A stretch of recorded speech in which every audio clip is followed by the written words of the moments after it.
Morning, everybody.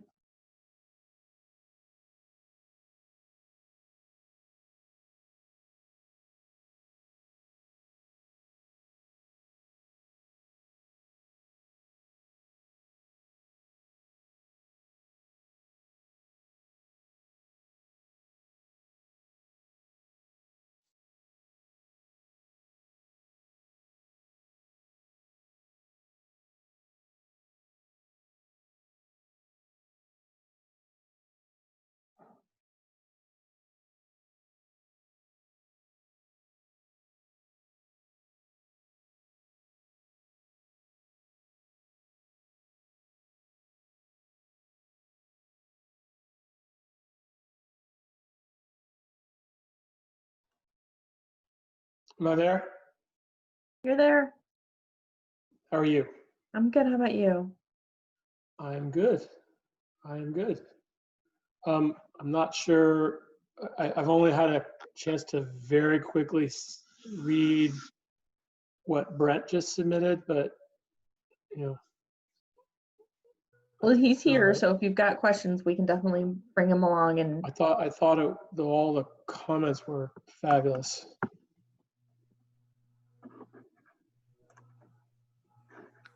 Morning. morning.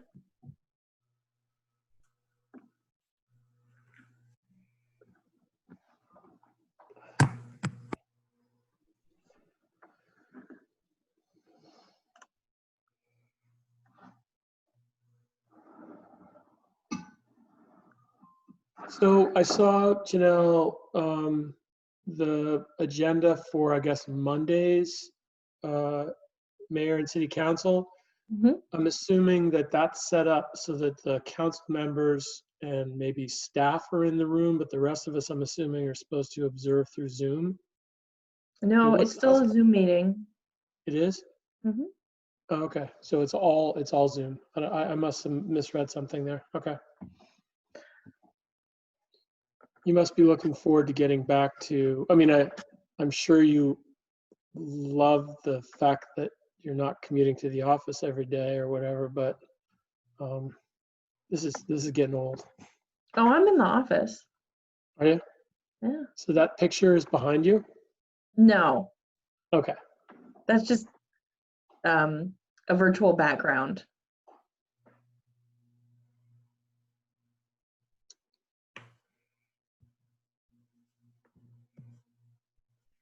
Yeah, this picture's in an art museum. Okay, I'm not, okay.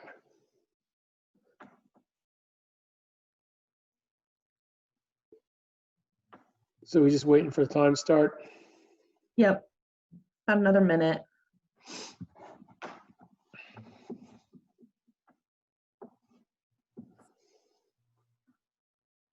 Yeah, because we just had a couple people jump on to listen, so we want to make sure we're waiting. Actually, while we're waiting, can I ask, how does one get these recordings? I noticed that we're recording. How does one access them? I'm recording it just so I can go back and listen to it. I can figure out a way to put it on the internet or the city's YouTube page. Right. I mean, this is a more general question, not just for these C-level rise meetings, but also for, city council meetings or planning commission meetings. It seems to me it's kind of nice to have access to this if we're holding on to it. So council meetings are posted on the city's YouTube page. And you can actually watch them on the YouTube page. Should planning be doing the same? I think it's a more of a technical issue because I'm not typically in the building for planning commission. Okay. But we are definitely looking into it. All right, so it's 11 o'clock. You guys ready to get started? Mm-hmm. Okay. So our last meeting, I revised the BMPs. Now we're calling them runoff reduction practices. Thank you, Brent. For that, I, put them more in a table format. I added a note to the end of the tables at the zoning code that references this, and that was in the attachments that I sent yesterday, that I just put like an extra note stating if you fall under this, your lot coverage is going to be per this code.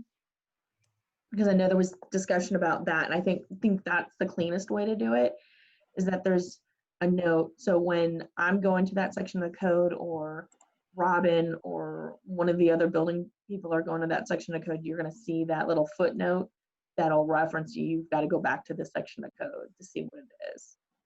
Yeah, and I think with a lot of Brett's comments, it resolves some of my questions on that, but your note 7 or 8, depending upon which table it's in, is applied to both maximum lot coverage and maximum building structure coverage. And we never talked about in the code anything about maximum structure. So my question is, should that note, either we need to address it in the resiliency portion of the code, or that note doesn't really belong on there?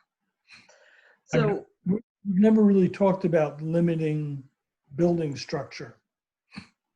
So when we talked about just overall lot coverage, so to me, in this instance, you wouldn't have that structure coverage, you just have total lot coverage. And everything's gonna have to meet that.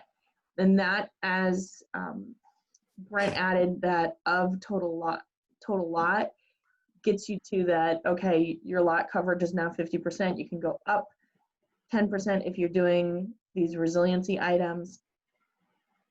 So that's why that note, that note's in the table, references both the overall and the structure, because then you have to go back and look at this section of code, because that section of code saying, hey, by the way, your lot coverage is changed by the resiliency code. And that's my point. It's more of a matter of confusion. The note seems to imply that there's some reduction in maximum building structure when there isn't. No. And even the note says parcel subject to 197.73 have a reduced lot coverage, but yet in the table it's applied to main structure also. Right, because right now the code says you have a main structure of 50%. And this section of code is saying your total lot coverage is 50%. So we're more That or less, includes all the imperviousness that's other than the roof of the main house. so really what we're doing for the sea level rise areas is we're getting rid of the structure lot coverage and saying your maximum lot coverage, no matter what, is 50%. You can go up to 60%, which you could include potentially the house, but that limits you on everything else that you'd be able to put on the property, because you have to add the BMPs to get there. So what that's really saying is that's coming out.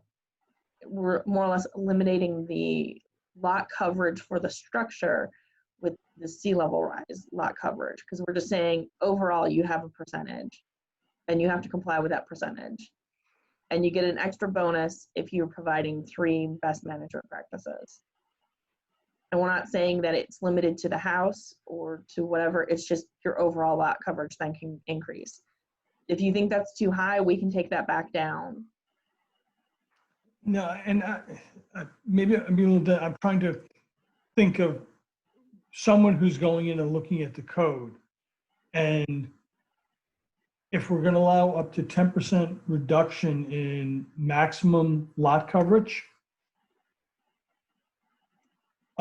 we have, for example, in low density historic, we allow 65% lot coverage and only 50% main structure.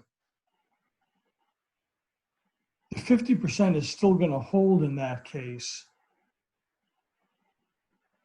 for the main structure, and you could get an extra 5%, 55% lot coverage if you did everything under the sun for the best management practices. So I don't. My question is that if we just took the note 7 off of main structure, would we? It doesn't seem to me like we would lose anything, and we would gain more clarity. We can do that. That's not a problem. I can take care of that. Or am I misreading it? I mean, what do Sumner, when you read it, what do you see?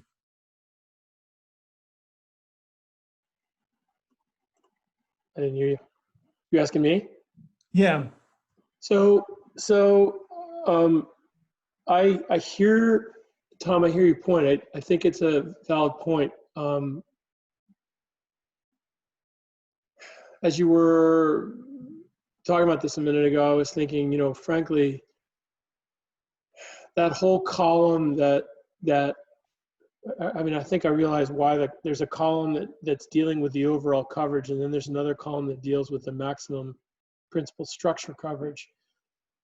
But unless we re-specify each of those two columns, we almost need to have the main, in general, not just for the sea level rise area. You know, it kind of makes sense to have the principal structure being a percentage of the overall coverage. I mean, you know, it would be cleared up that way. Either you have to go through and specify for each zone where there's a different number. You know, we have to say it's overall imperviousness is this and maximum structure is that. I think, frankly, if I understand what you're doing, you're saying we keep the zone, all the numbers that are in the table stay the same, but for those that we've designated as being flood prone and subject to sea level rise considerations because they're in the current 100-year floodplain, the 1% annual chance flood thing, as Brent describes it, that would only be a subset of any zone. It's not going to necessarily fit perfectly in any zone. It's going to be a special area. Those areas are subject to this other stricter requirement in terms of imperviousness. And unless we further specify an even more reduced maximum primary structure, it sounds to me like we're allowing the entire imperviousness to be taken up by the main structure. Maybe that's okay, maybe it's not, I don't know. So if you think about it, the way it's written is we're more or less getting rid of the principal structure setback because your lot coverage as proposed is 50%. House, accessory structures, everything else is at 50%, which the code already says that's your principal structure lot coverage. Well, if we get rid of that and your entire lot coverage is just 50%, you got to get your garage, your detached shed, you know, your house all to meet 50%. And what we're saying is if you do 3 best management practices, runoff reduction practices, then you can go up to 60%. Do we, at that point, does it matter that if they're going to maybe then get that house back to 50% and then still have room? Because really what we're doing is we're shrinking their principal lot already. Because you said we've said 50%. So if I can jump in here a second, part of the disconnect may be in the revision to the ordinance under lot coverage 3A. It says lot coverage may be increased up to 10% of the total lot as long as 3 items from the below categories, and then I like Brent's comments there. So where I'm getting hung up in is that we're saying you can increase it by 10%. The table has 65%. So you need to understand that this code overrides that table. That's why there's that note 7 or 8, depending on what you're looking at, that says, hey, by the way, you actually have to follow this section of the code. This section of code overwrites that table. But 1B, then what does 1B lot coverage may be increased up to 10%? 10% of what? The total lot area. So 3A It's says your 50, it's maximum lot 10% coverage shall more. be limited to 50%, because again, we had this at 40% last time. You guys had some concerns about that. So I took it to 50% of the total lot without the implementation of best management practices. Your lot coverage can be increased up to 10% as long as 3 items from at least 2 of the categories of the following Okay. runoff reduction practices are implemented. So you automatically get 50 and you can go up to 60, but you have to do those practices. All right. Thank you very much. I was confused. That's what I was missing that. I'm not sure that my brain was comprehending it because I was having trouble there, and I understand the way it's written now. Okay. So Brent's comments, thank you, Brent. I'm assuming you're on your yes. Thank you for those. That put meat on some comments that I have provided in the past. I mean, this is sort of each one of these different practices offers, different potential for improvement of the situation. And each one of them, it seems to me, will work in certain geographies better than others.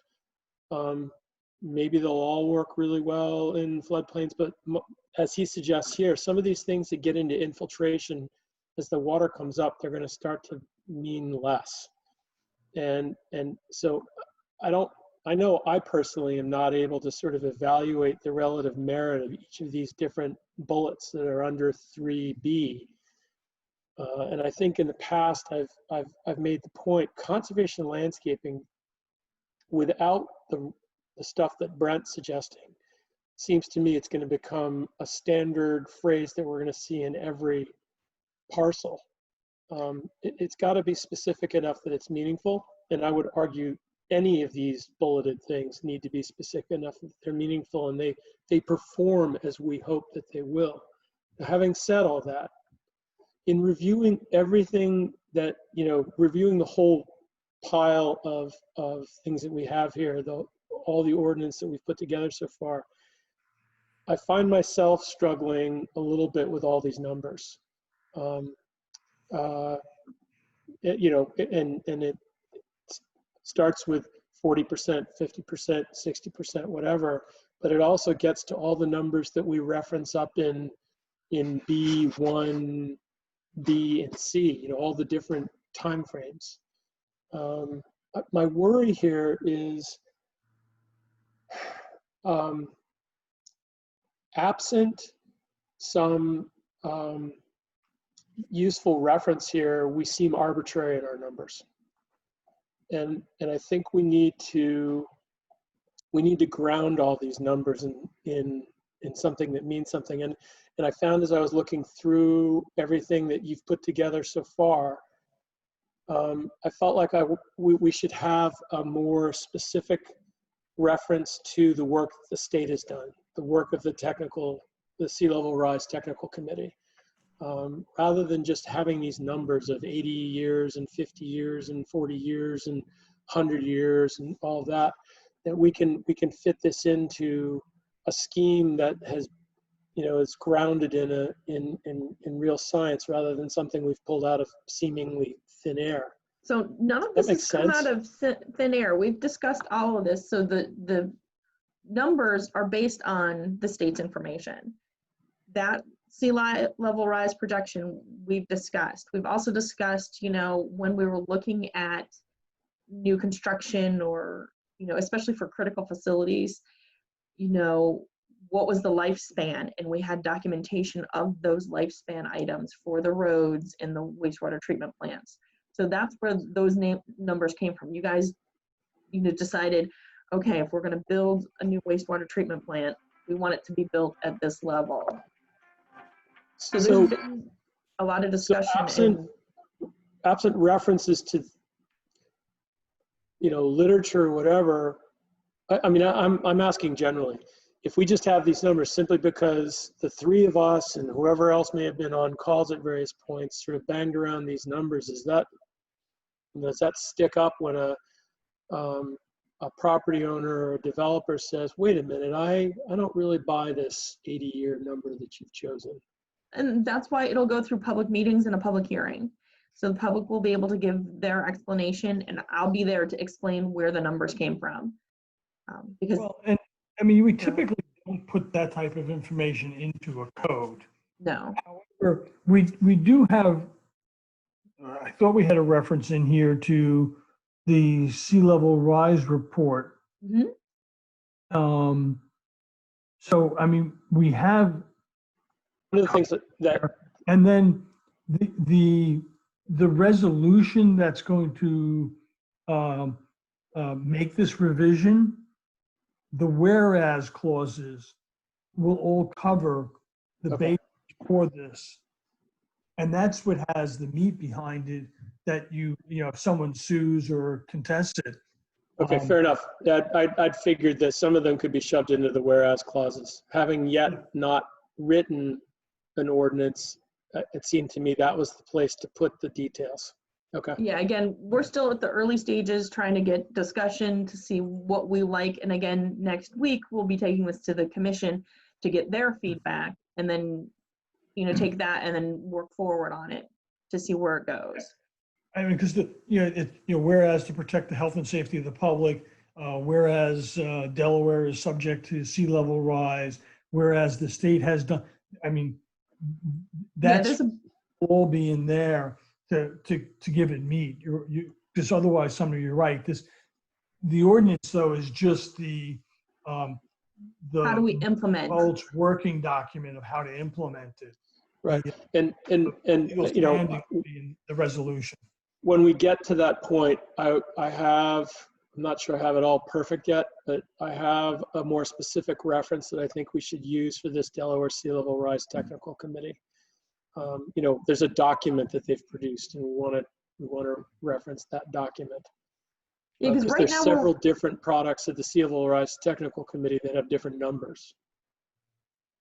And right, we so historically, we've already agreed upon the most recent report from the Delaware Sea Level Rise Technical Committee by DENREC shall be used unless otherwise specified.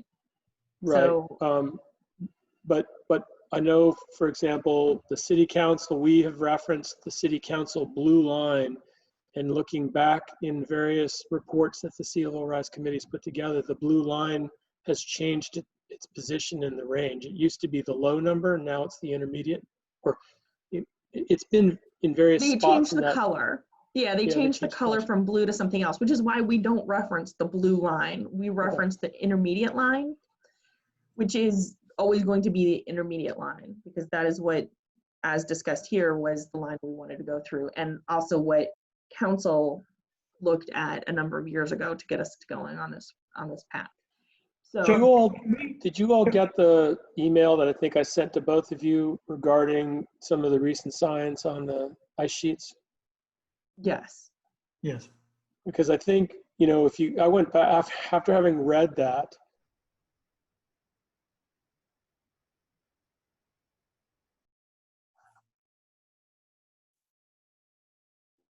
Sumner, are you there? I wasn't sure if that was him or me that dropped. No. I think it's him. Okay.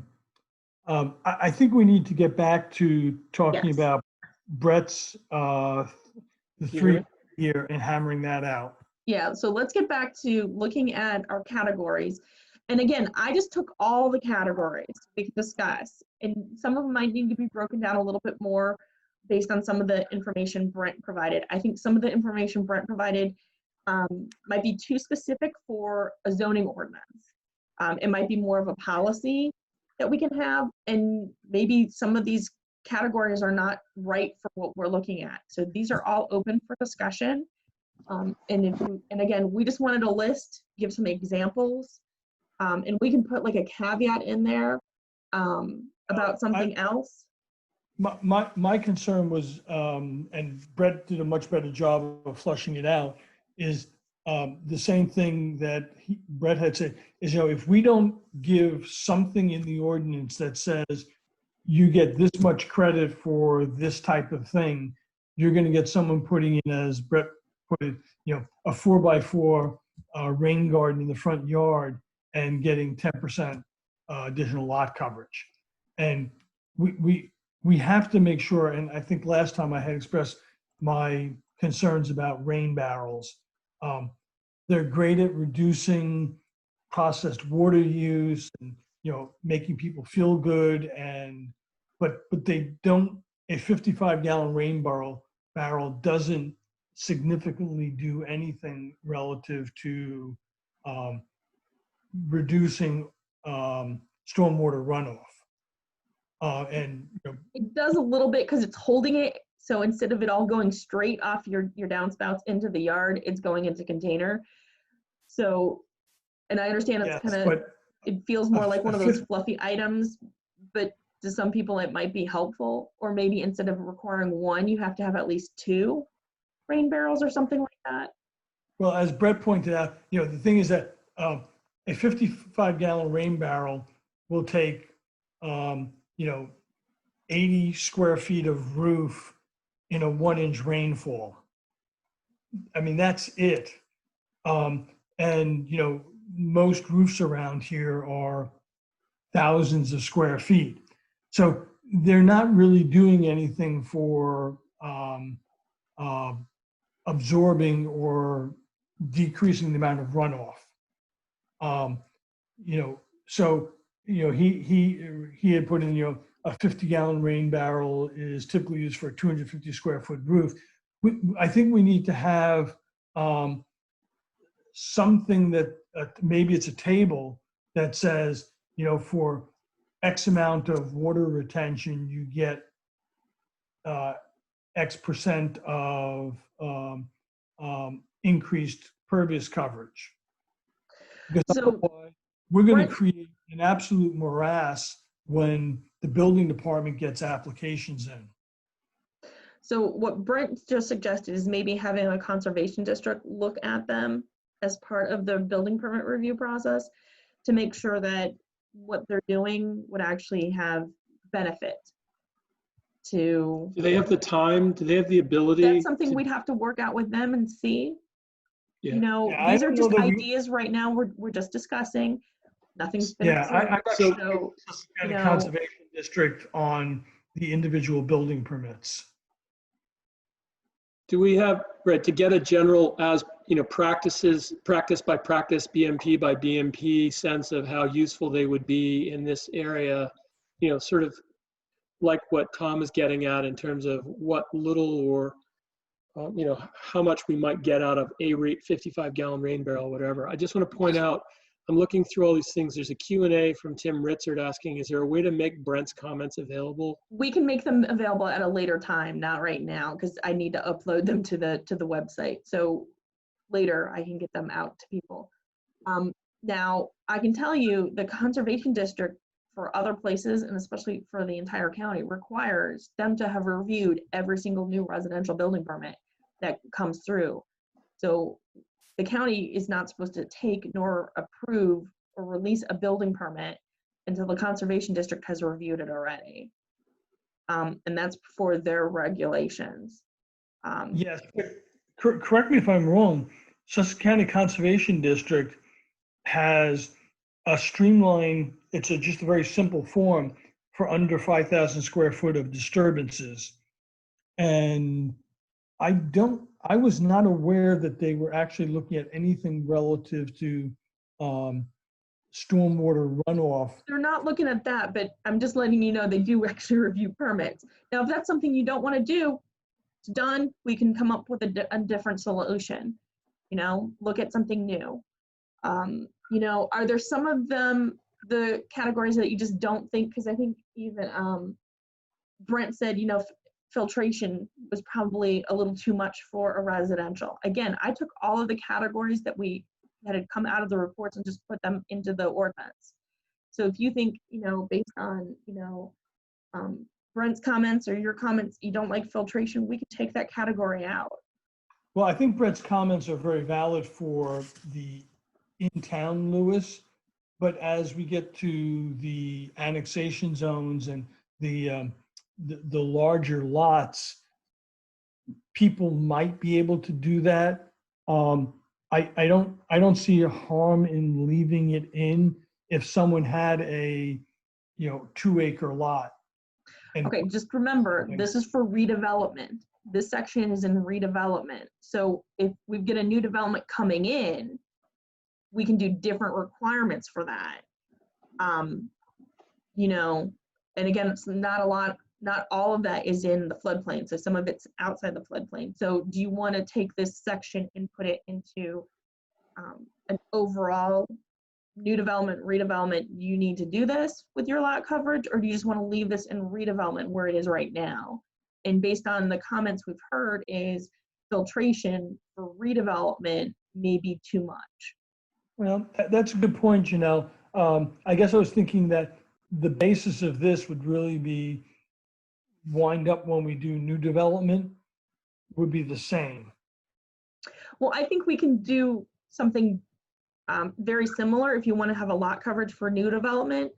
But I think we need to, right now, we're focused on redevelopment. So does filtration make sense for redevelopment?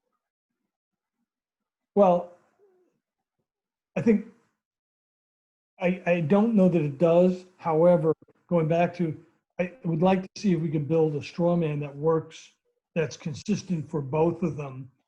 And if there's no harm in leaving it in, if someone, I agree with Bren's comment is that it's probably not something that's reasonable, just like the rooftop disconnect in the smaller zoned areas are probably not going to be reasonable either. Okay, so we're leaving filtration. Do we like the green roof idea? I love green roofs. Okay. Again, the problem that I'm having with all of this is, are these worth a 10% increase in imperviousness? That's up to you guys. That's a site-by-site question, and through time, some of them will function less well than others. Well, that's why I think we need a table that says, if you cover 100% of your roof, you get X% increase of your pervious coverage, because otherwise you're leaving it up to who to decide, and you're going to wind up with a problem where you're not going to be consistent, and you're going to wind up getting challenged on being, having different enforcement for different buildings. Well, and so I also think, go ahead. You're saying that we need to be fairly prescriptive in our preferences for which things work and we'd like to see. Well, not a table that would say, if you put in, for every 50 gallons of rain storage you put in, you can get, 1% increase of pervious. I'm making the numbers up. Yeah, I like the idea. So, if you cover 100% of the roof, that is the main structure, you get 10% increase in pervious.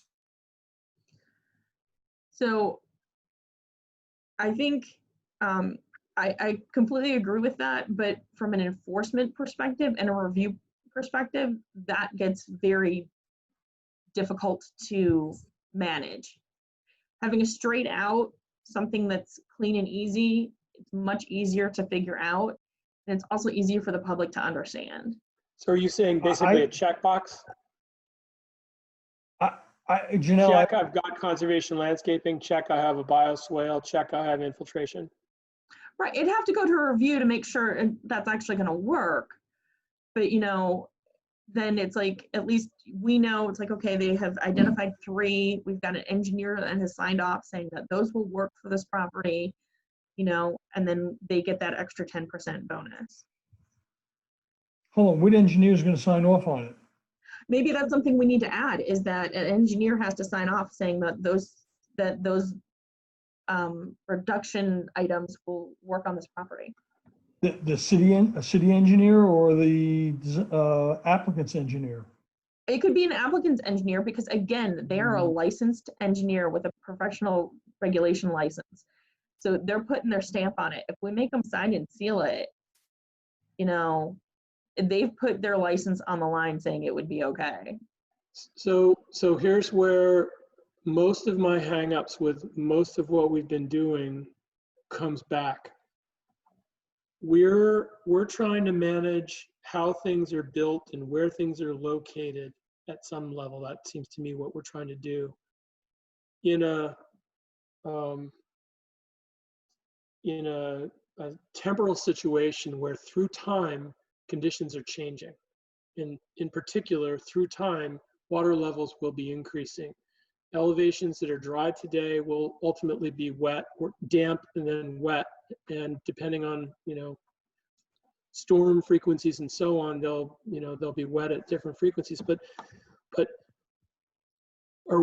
this is all based on what's within the floodplain, or, I'm starting to lose the ability to understand what sea levels, what elevations of water matter here, and what timeframes matter here. So again, we're looking at what we looked at for development. It was 50 years out at the intermediate line, which was almost a meter of sea level rise. So we're looking at 3 feet of water. So houses have to be up 3 extra feet, because we've already discussed that. And apparently most of them, from the small sample that we did on building permit, they're complying with that now. Those houses are being built over the 1 meter requirement even today. And again, I also added other scientifically proven BMPs to address flooding, because recognizing new items can come up in the next 5, 10, 15, 20, 25 years. And maybe some of these end up not working as well as water rises, but these are what we have right now as information that work.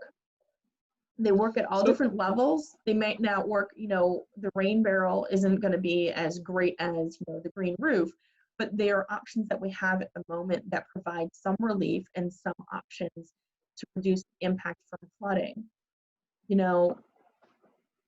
It's the best information we have as of today. If something comes up tomorrow, 5 years from now, maybe we can definitely amend the code. Or I think that's why I've also put the other scientifically proven BMP to address that, because I think that also gives us the flexibility to add. If something's like completely out there that we haven't thought of, or something comes up, in the next couple of years that's proven to be something that will help reduce the impacts of flooding, then we have some scientific basis and an engineer will sign off on that, saying, yep, that will work and that will work on this property. I think you're putting, I am an engineer, and I think you're putting too much emphasis on an engineer signing off on the document. When you sign off on the structure of a building, it's based upon the American Society of Civil Engineering's design. When you're designing something mechanical, it's the ASME manual for materials properties. When we design nuclear power plants, it's the American Society of Nuclear Engineering.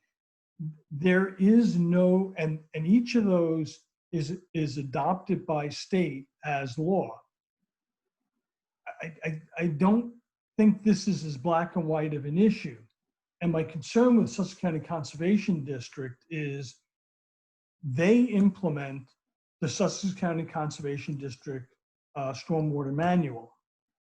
And from my reading of the manual, it's about the design of stormwater ponds, stormwater infiltration, and those portions which come down from state code. I don't remember, and Brett, maybe you can chime in, that there's anything in there that covers what we're trying to do as far as a manual that they can go to and say, yea, verily, these stormwater practices on this 5,000 square foot lot are going to give you, this type of infiltration. So So, as Brent works on his response, I can tell you, and there was a question about having concern that an engineer having to sign off is going to cost money. Well, an architect is already signing off on this. And I know for drainage well, I'm not requirements. sure, I'm not concerned about whether it costs money or not. Okay, I'm just putting, well, I'm not saying you did. The question came in that having an engineer sign off on it could be a cost. Depending on what it is, it's usually a couple $100 from my experience of getting an engineer to sign off on something from other places I've worked. I do know other places, and I completely understand there are different engineers, there are different types of planners. You know, I wouldn't want a transportation planner talking about, you know, sea level rise. So to be perfectly honest, there's probably a number of transportation planners that deal with sea level rise. But what I think we want to look at is, I know for like, there's drainage requirements for the county. And you have to have an as-built that's sealed by an engineer that says their drainage plan matches what was previously approved. So we're not going to accept, we're not going to accept, an engineer to sign off on a landscape plan because they're not a landscape architect. So you're looking for that right person. And if somebody's signing and putting their seal on something that they're not qualified at, they're putting themselves at risk. And it doesn't have to go through the conservation district. We've already discussed that. If you don't want this to go through the conservation district, it doesn't have to. It was just an idea that was thrown out there to have a discussion. I was not trying to infer that people would nefariously sign off documents. My point is that when these other things get signed for, I mean, if I sign for a structure, I have a design manual that guides me on what allowable stresses are, what yield factors, what factors of safety are. In this case, if you're signing and you don't have anything that you're signing to, it's best judgment. But I got to tell you, you put 3 engineers in a room and best judgment is you're going to get 4 opinions. So and that's what, and just one more thing, Janelle, I'm sorry, before I didn't want to cut you off, but I understand you're concerned about if we become too prescriptive, it creates more of a morass. But my fear is that if you're not prescriptive of what you're allowing, you're creating a down the line set of issues for the same building department that they then have to justify why they approved something or didn't approve something. Okay, so comments coming in from Brent. But infiltration is wanted. It will need engineering. That's the cost of getting extra area that they could do absolutely zero, cover 50%. And if they go over 5,000 square feet disturbance, which they typically do on a 6,000 square foot lot, they still need conservation district approval anyway, because at that point you're not in a standard plan, you're in a detailed plan because you're over 5,000 square feet of lot disturbance.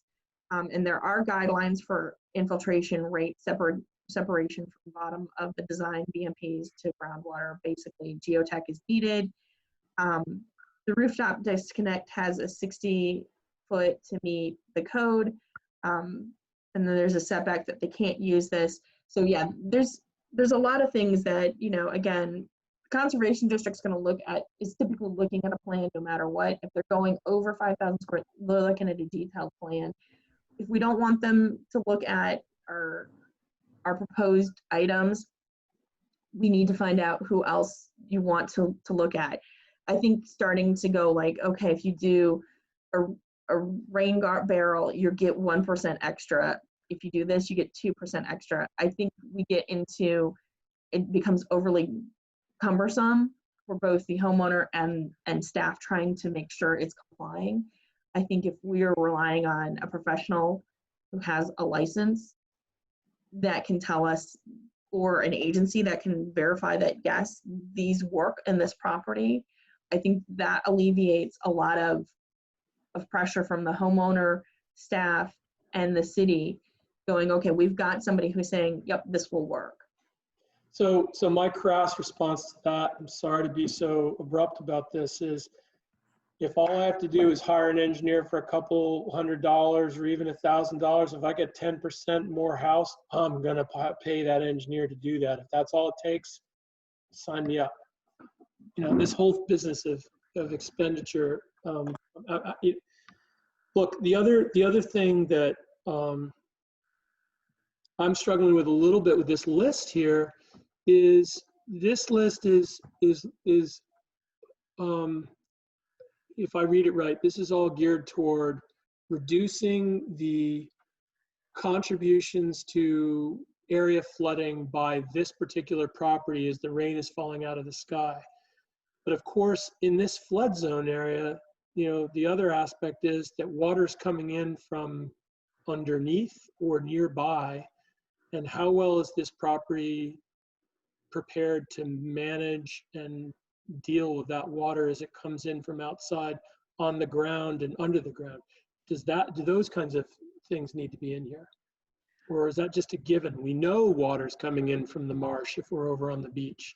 We know water's going to be coming up from the ground as the sea level is rising. And again, those might require different BMPs than what we've got here.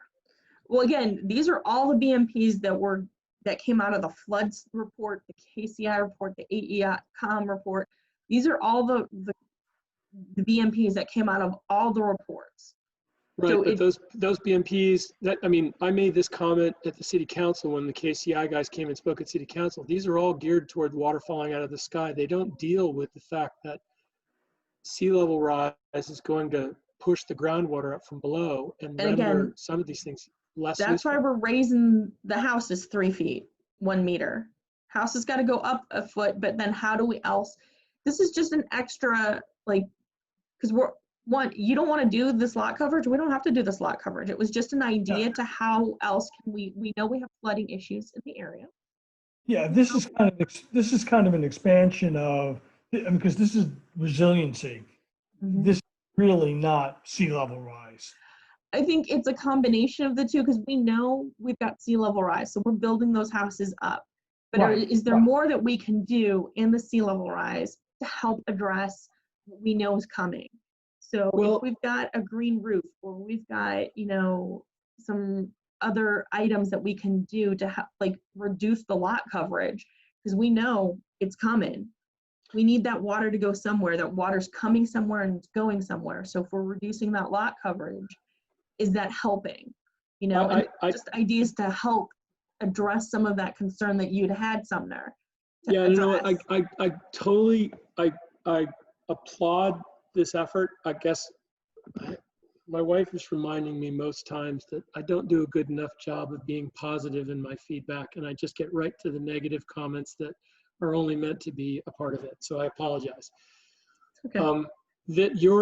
This list acknowledges that sea level is rising, that the ability of an area and sites to accommodate rain falling out of the sky is going to be reduced. So whatever we can do to better manage that rain, here are some examples. I guess all I was getting at was, I don't know what they would be. Maybe Brent or somebody else here would have some ideas, but are there other things that we would want to look toward to, you know, in terms of practices on the ground, not even necessarily with how the house is constructed, things that reduce the potential for the overland flooding and the groundwater flooding causing problems off-site? You know, ways in which maybe it's covered under the general term conservation landscaping. I don't really know. I just wanted to raise the idea that while we're thinking about water falling out of the sky, there's also this other water coming from underneath and coming from the lower areas to our sides.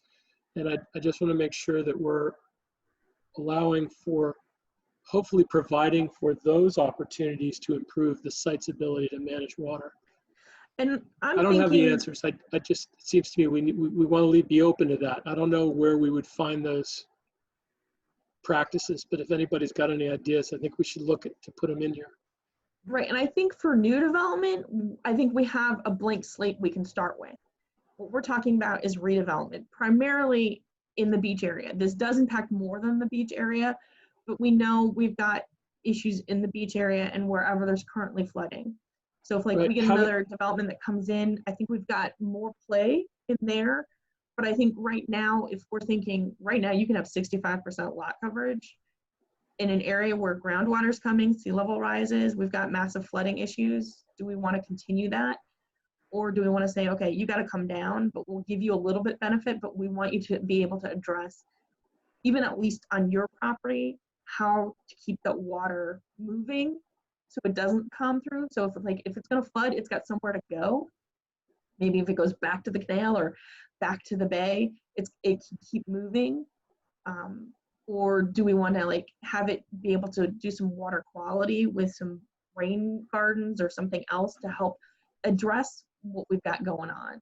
Or at least if we do like a lower spot, some bioswale or infiltration, it can actually go there for a little bit and it has a place to hang out instead of coming into the roads and into the house.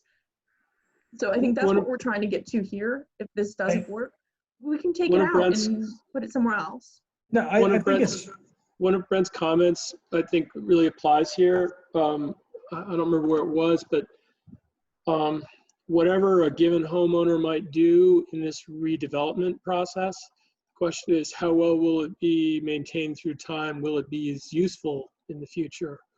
And I think that's a valid concern. And I think maybe we can put, you know, different restrictions on some of them. Like if you're going to do permeable pavement, okay, well, you know, that's going to be, you're going to have to continue to be able to maintain that and replace with that. If there's something about, you know, the rain garden and the infiltration, you know, maybe we just make them post a little sign that says this has to be here, you know, or like the importance of it, you know, of why there's, you know, that area in there.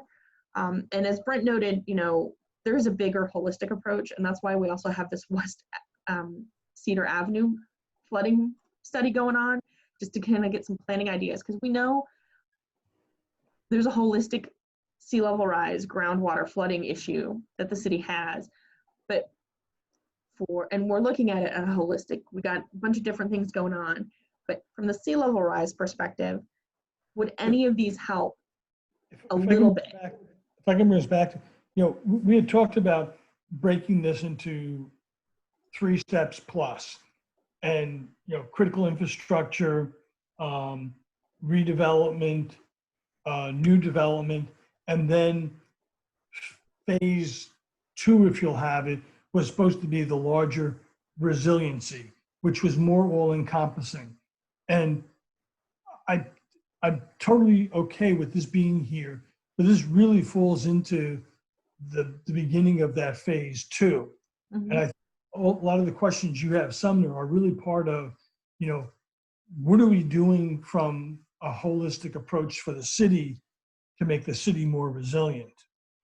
And well, yes and no. I mean, a lot of my comments today are mostly informed by the fact that I used to live down very much in that Cedar Street area that Brent referred to.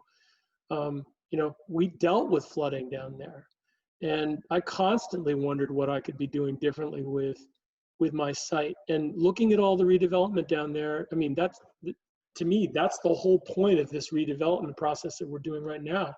Oh, and I understand that, it's here, but in reality, that's the existing today flooding issues. And, you know, with the first part of this is, and how do we deal with the increase in sea level? And then how do we deal with, you know, making the whole city more resilient?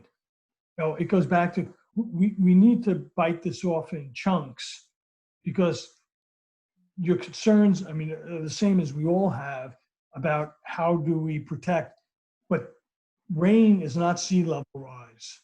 You know, and we're addressing some of that here, which is great, but it's the combination of rain, storm surge, and sea level rise that's really the bigger issue that we need to take on when we get to resiliency. So, and we just got a comment of, and I agree, I think that's where I look at it from.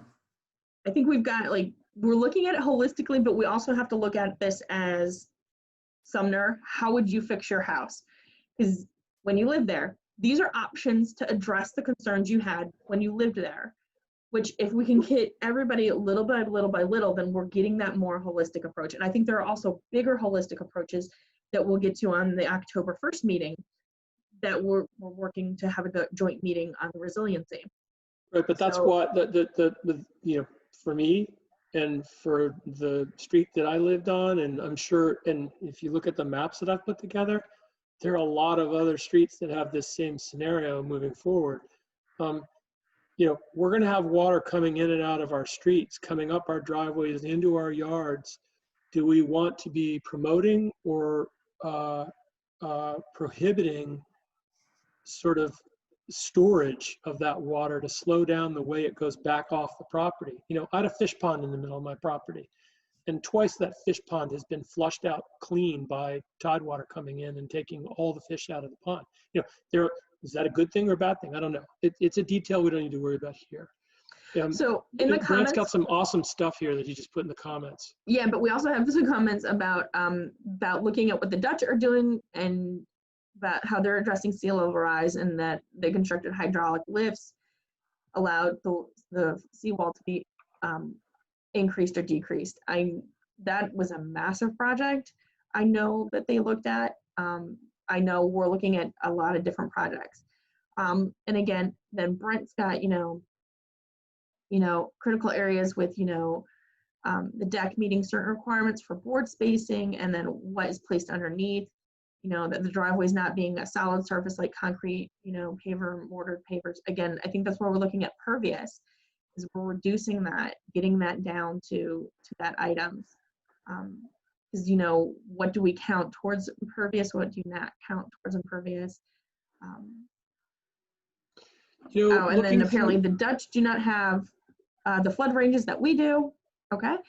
And that their ranges meet almost set your watch levels, and have only had one storm event in 75 years that went outside that range. Well, I think we have a lot of storm events that go outside our range. And I think we're also dealing with a built environment. They had a little bit different, the Dutch did.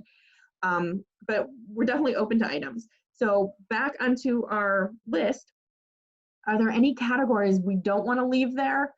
Are there categories we want to expand upon? Do we like the bioretention, which is, our rain gardens, tree boxes, streetscape bioretention, raised planter boxes? And again, recognizing them. Sometimes you'll have to be bigger or smaller. Permeable pavement, porous asphalt. I think on all of them, we need to incorporate some of Brett's comments. We can do that. We have we set some expectation that of what we're looking for.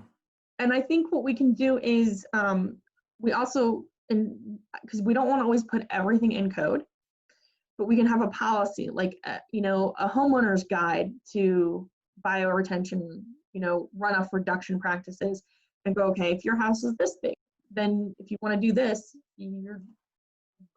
So sort of like the design guidelines for 5G. Has to be this big. So give them the option to see, so they can kind of see what's going to fit theirs, and not put that in the code, but have design guidelines like we're doing for the wireless items. We've got our code requirements, and then we've got our design guidelines. So maybe we can as long as there's some place where we're clearly setting expectations, a design manual, guidelines, whatever we want to call it. But we need to make sure that, because we're going to get applicants coming in. So I have to say, I like the idea, and I don't have the specific knowledge to be able to refute this or specifically support it, but I like the idea that Brent has in here of it's under the conservation landscaping, and he says minimum area needed, potentially a 1-to-1 forgiveness. For every square foot planted, you get another square foot of impervious up to 10%. That's the best language that I've seen in all the others of the kind of thing that we should be shooting for. We've got to have something that sort of gives you an idea of just how much of a, a commitment you're making to these things, rather than, like Tom's concerns about the 55-gallon drum. I share those. That's not really going to do much. You'd need a swimming pool full of rain barrels before it made a difference. So I think that design guidelines that I just popped up, I think that, and we can take a lot of, like, Brent can help me kind of put that together based on all of our categories, put some requirements together. I know I'm asking for some assistance, Brent, I hope you don't mind, that we can put that together and go, okay, these are our code requirements, these are our guidelines that you're gonna have to follow, because, like, not everybody's house is the same. And again, as we've talked about, I can live here in Sumner, you can live right next door, and we can have different requirements that are gonna fit, and maybe different, different things. So I think we look at that. We've got some ideas going. So we've also got some questions. I just want to get through these real quick. I promise I'll get back to you. Doesn't pervious surface let raw rainwater or contaminated water seep into underground water? Also, the pervious surface has to be replenished every few years.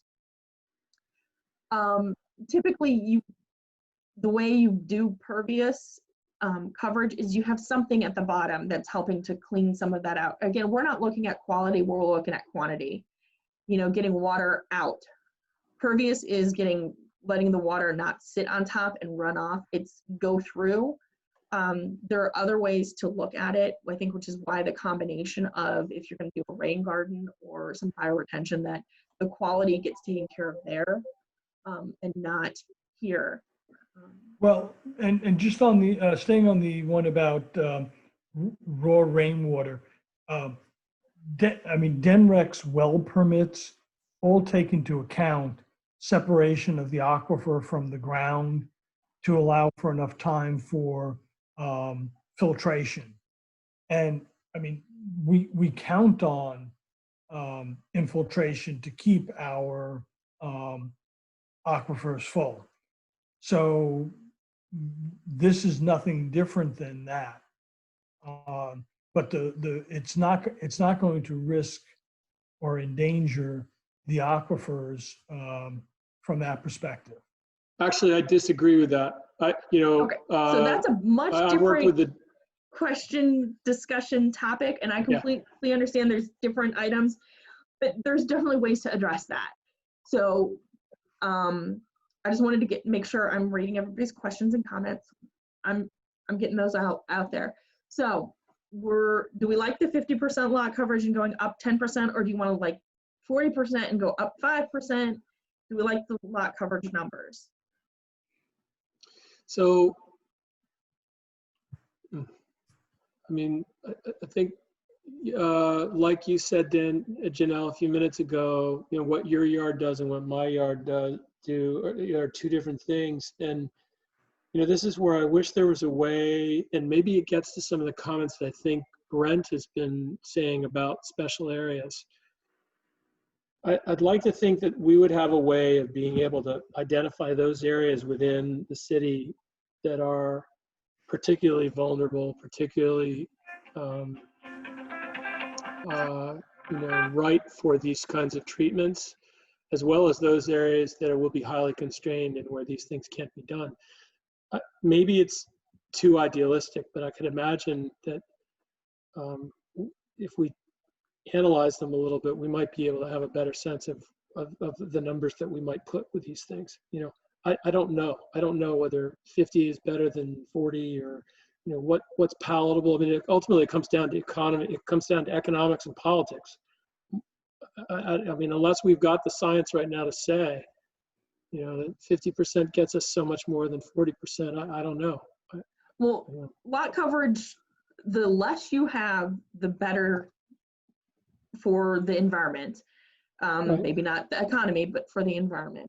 So if we leave it at 50 plus 10, we get you back to your 60. So you're honestly only losing 5% in your lot coverage. Do we like the categories, and do you like the idea of some type of review sign off as a permit comes in, that I can work with Brent to get some ideas on the best way to do that? Understanding that at some point, if you're over 5,000 square feet, you're going through the conservation district anyhow. Looking at some design guidelines for our criteria and what our criteria mean, so we give some more background but not put that in the code. We like those concepts. Yes, I would, if we're going to go to the conservation district, I want to make sure we have a clear understanding of, because we're almost asking them to enforce our code. And Yeah. I don't know why I just feel uneasy with that, because that's not what the conservation district typically does. They enforce their design manual.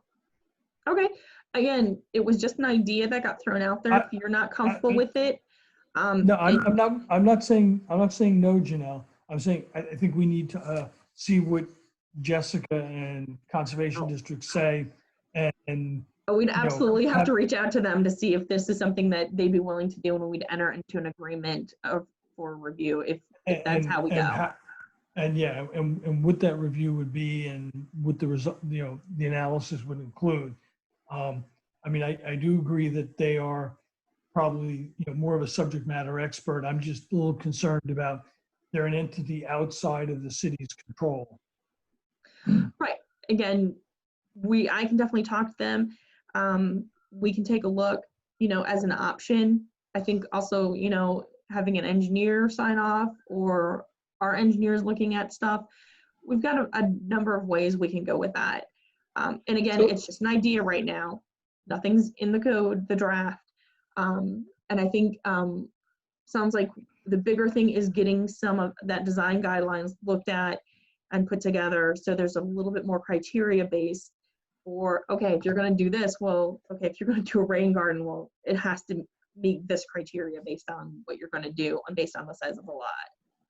So, I was ranting earlier about sort of the geographic variation around the flood zone. I guess I'm going to put this to Brent. Are there other variables that we would be able to describe pretty readily at a site level that would help us understand the sort of the course distinctions in terms of what's going to happen and how's flooding going to happen and how's infiltration going to happen on a site? I'm imagining, it may be as simple as just what the depth to water is, what the actual elevation, maybe the range of elevation is on the site, or the average elevation of the site. I'm just looking for metrics that we could somehow incorporate in this section that help to tie each parcel to the reality that it's facing hydrologically. Maybe it's too much. So Brent responded that whatever is proposed in the lot would have to meet conservation district requirements anyways. And just even to get to the 10% of allowing those sorts of practices. They review these things all the time, every day. Infiltration may not be usable, just point blank is what he's saying. That's why I've been raising that point from the very beginning. Thank you, Brent. So if you don't like that one, we can get rid of that one. That's why it's like, let's go through the list. If you like one, don't like one, we can get rid of it.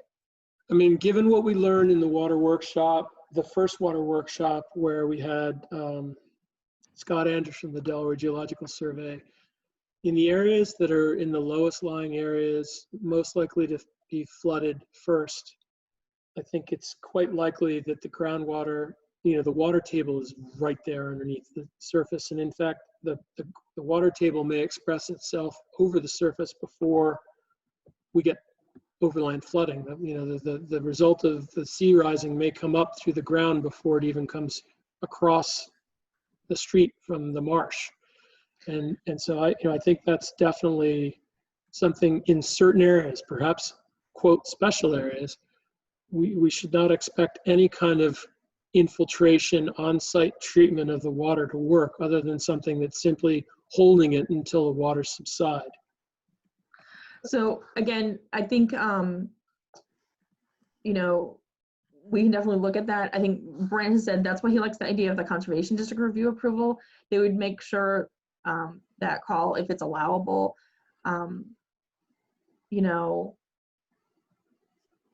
Oh yeah, the conservation really does review individual lots, especially because if it's over 5,000 square feet of site disturbance, no matter you do any type of site disturbance, you have to get a permit from the conservation district. If it's over 5,000, it's not a standard permit; it's a detailed permit, so you have to go through their review. And again, So I'll reach out to Jessica to look at that.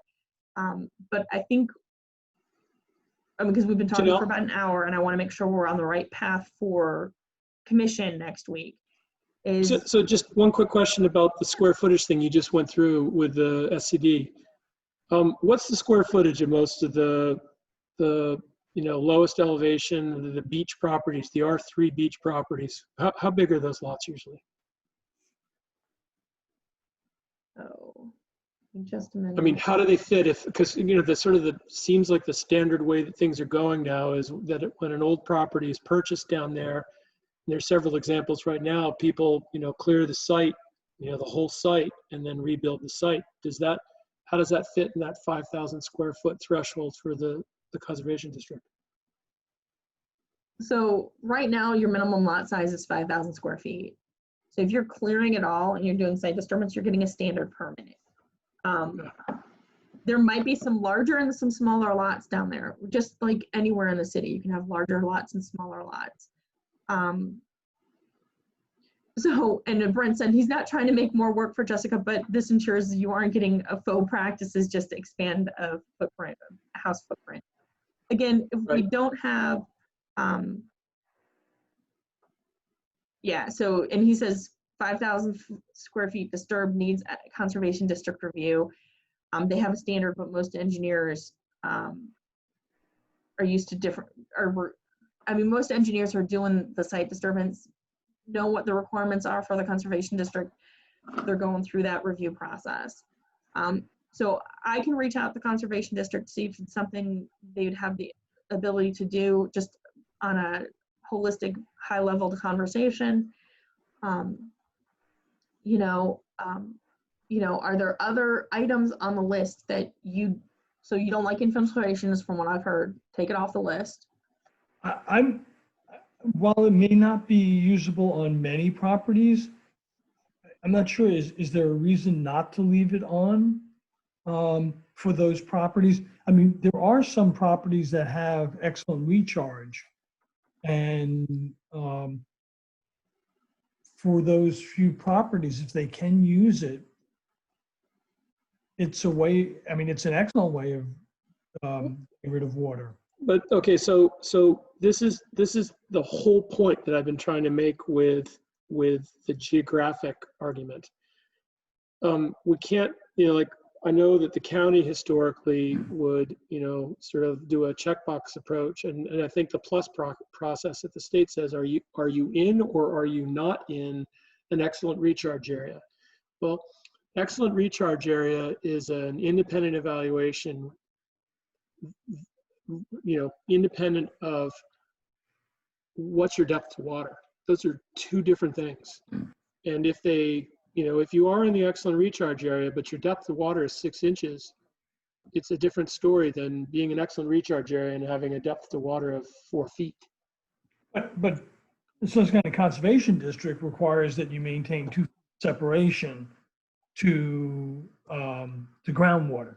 So it's not one or the other. If we're going to rely on the Susquehanna Conservation District manual, the manual addresses that issue, because you can't infiltrate if you don't have 2 feet of separation. So it sounds like we're good with the criteria, all the categories. We'll go through, put some design standards to those categories. I'm going to put something in that they have to comply with the design standards. We'll put in some type of third-party review or approval process that we can put in there. Are you guys comfortable with taking what I put? I'll get to today or tomorrow. I'll get it back out to you guys because I got to get the agenda taken care of for next week. Are you guys good with that to take to the commission and have a discussion?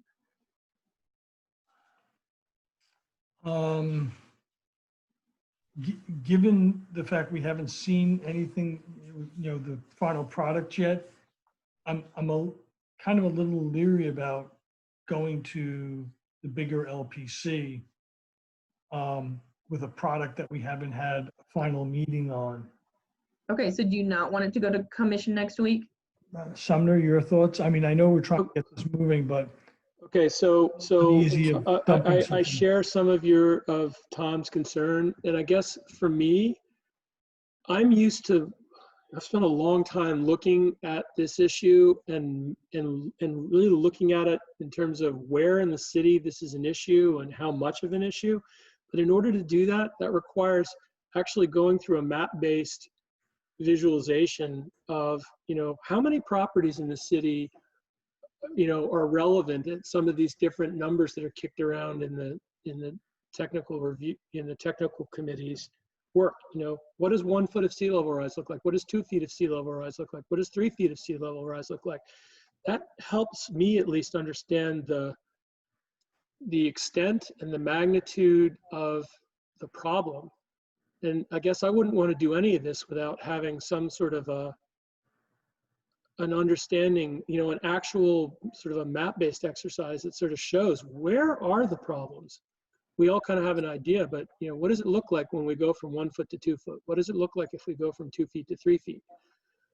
How many properties are affected at these different levels? Because I think it helps to.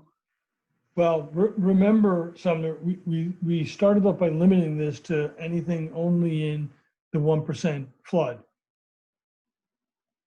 And we did that exercise early on that said that the adjacent properties tend to slope uphill fairly quickly.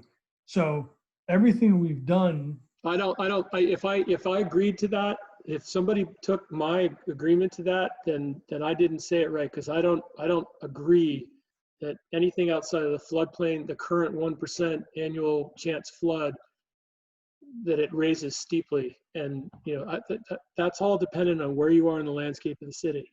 So as it's written right now, it's this section of code shall apply to development and redevelopment as noted that are located within the floodplain.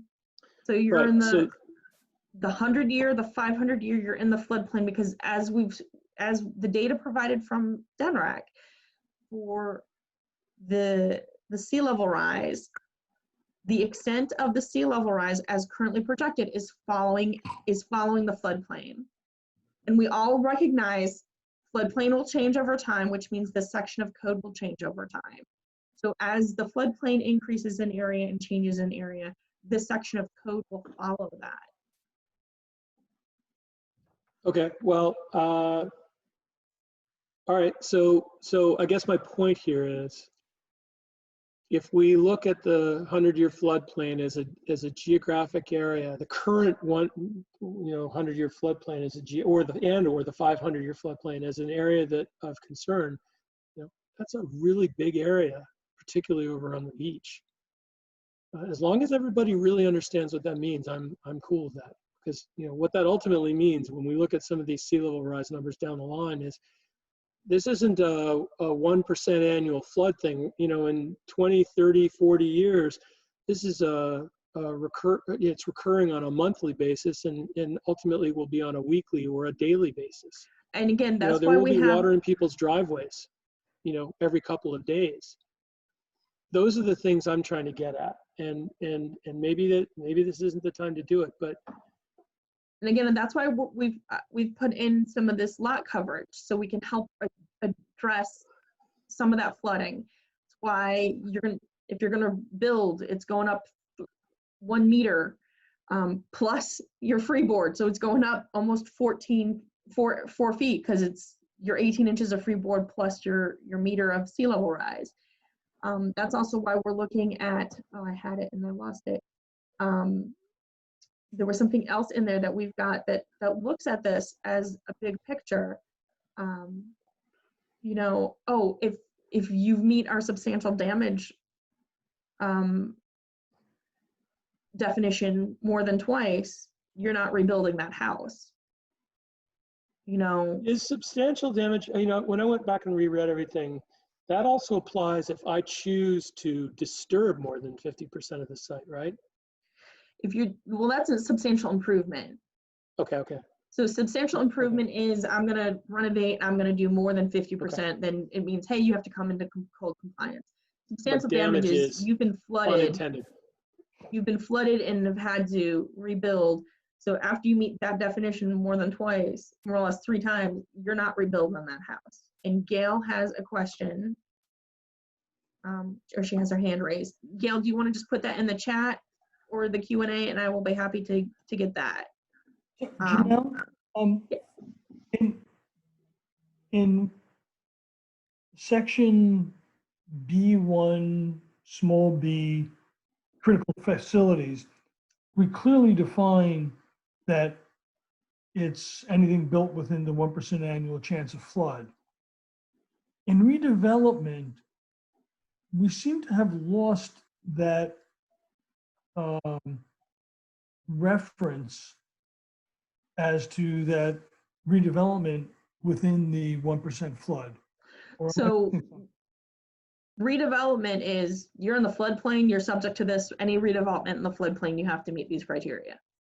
When we're talking about public utilities, one of them, the new construction is we wanted you not to be in the 100-year flood. So you try to get you to build outside, because like right now the water treatment plant is in the 100-year flood, or is in the floodplain. So if you're going to rebuild it, get it out of there.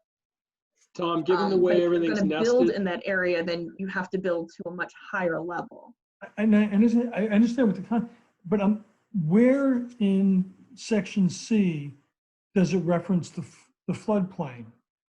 It doesn't, because in number 1, the applicability says this applies to any development and redevelopment that is located within the floodplain. So little c falls under 1. So redevelopment, if you are in the floodplain, this section of code applies to you. Because little c, because it's B is the sea level rise projection. 1 is what this applies to. And then we've got A is exempted, which we haven't actually gotten to. B is critical facilities. And so it's B1C. So that B1 covers that C. So shouldn't floodplain then in applicability 1 be capitalized? Because it's a defined term? Yep, we can, I'll take care of that right now. Yeah, because I mean, otherwise it's generic, and I apologize. I know we've been going at this for months now, but under critical facilities, currently our critical facilities say they should be built outside the 500-year, the 0.2%. So, well, this is what you guys came up with. So if you want me to change this, I can change this. Well, and once again, it's months ago now. I'm trying to remember how we got from, because we've actually diluted what's in the code now. the state's flood and avoidance work group would argue at least the 0.2% chance, the so-called 500-year floodplain, that critical facilities should be located outside of them. Okay, I can fix that. So yeah, because the current code says the 0.2%. So Brent's I'm looking for help, Brent. If I understand the very last comment that Brent said, the 1% chance, we should be using that terminology rather than floodplain wherever we're doing. And that's he has in his markup. Yeah, Right. but apparently we'll be taking that for critical facilities to the 0.2%, which is the 500. Right. I will fix that.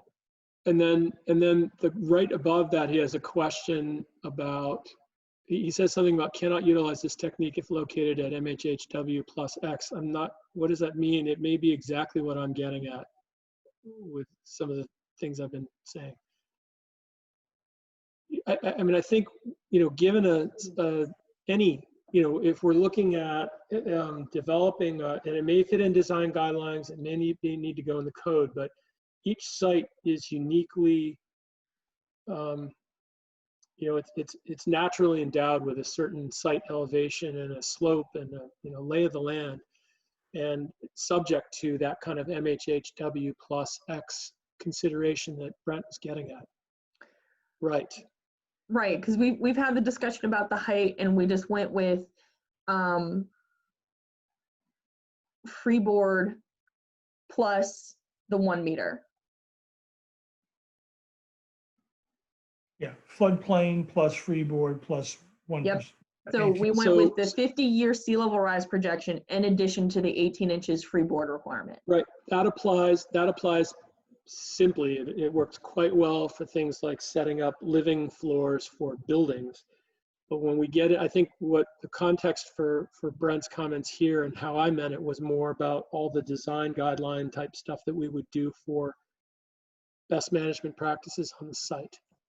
There it's a little more complicated, and it may right, not. That's why we're going to come up with some design guidelines to, figure out. And again, remember, sometimes, we're trying to give a range of options to get people to start looking at, hey, lot coverage is important. We're tying sea level rise and flooding together right now with this lot coverage to a degree, not big picture, but small picture for how can I improve my lot? I'm going to raise my house up with redevelopment almost 4 feet or a little bit more than 4 feet. And then I'm going to do other things on the property to help offset, some of the other issues we've got going on. On the point of raising the house up, do you have an explanation right now? When I went back and looked through those tables that you sent along with the emails a couple days ago, many of the zones outside of the beach area have a maximum height of 30.5 feet plus established building height. The beach area and maybe one of the other zones has 34 feet plus EBH or /EBH. I'm assuming that 34-foot number has to do with recognizing that the sea is an issue, but maybe there's another reason why we allow a higher height down there. I'm not sure. It might have been. I'm not, honestly. I don't know the history of that. So as long as that stays, they still have to meet that 34-foot height restriction.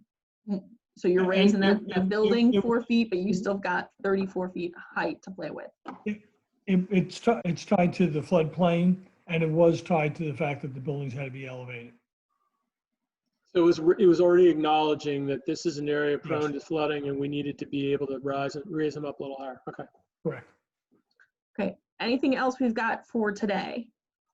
Oh, do you want this on the agenda or not for next week for Planning Commission? I'm uneasy. I think we need one more shot at it. Okay. And we can then put it on the agenda for the next month. So we'll look for October agenda. Yeah, I think so. I mean, I given what we were talking about before, I see value in going to the entire Planning Commission just basically as a check-in. Here's where we are. Does this make sense to you guys? Are there things that you want us to see us tackling? I think I don't know if we're going to be able to refine this to the level that we need to without such a check-in.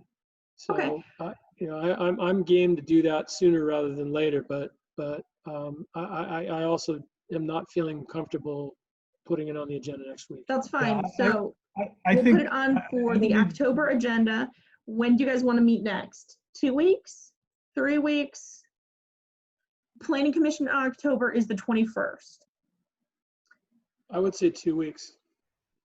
I mean, whatever you guys think. I mean, if we want to put it on October, we've got to be able to meet enough times between now and then where we actually Would the 30th be okay? Because I have a lot of stuff going on in 2 weeks, which still gives us 2-3 weeks before the commission.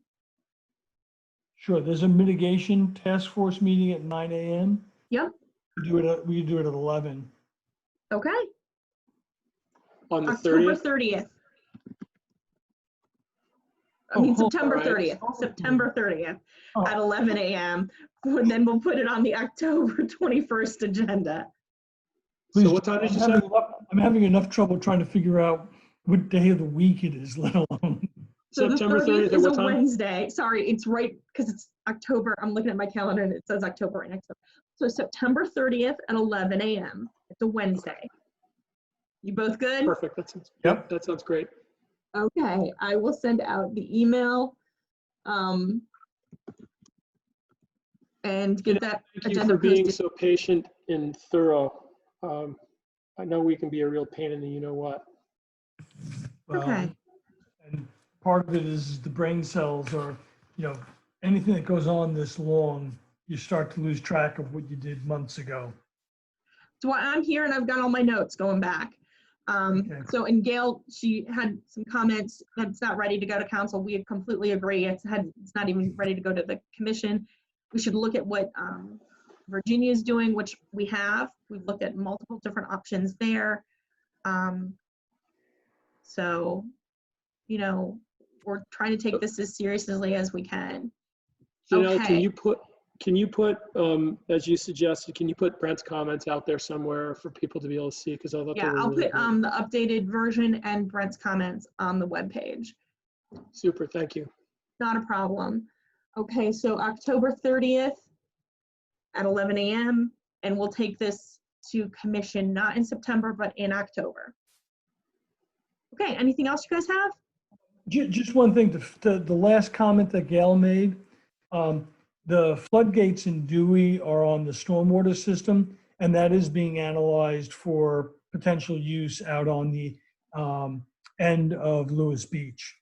So that's something that's currently being evaluated by BPW and GMB.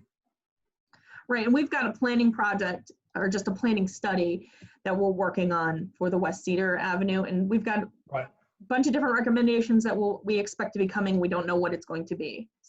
So when the rest of us see something about that, I'm very interested in learning more about where that's going. The grant for West Cedar Avenue, we're looking to have public October, I think is what it was.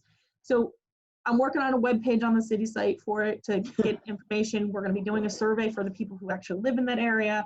So we got lots of stuff going on. All right. Work Anybody faster, else? Brent. Come on. Anybody else for the rest of the day? And Brent, if you want to throw it my way, having lived there for 10 years, I'm happy to throw my input into that if it's useful. And yes, the mitigation team resiliency meeting is on October 1st. So lots of stuff we're going to be talking about. Anything else for today's meeting? I got some homework. You've got some homework. Brent has some homework. Thanks, Brent. Thank you, guys. All right. Everybody have a great rest of your afternoon, and we'll see each other. I'll see you actually guys next week for Planning Commission. Okay. Have a good day. Thanks. Thanks. Bye.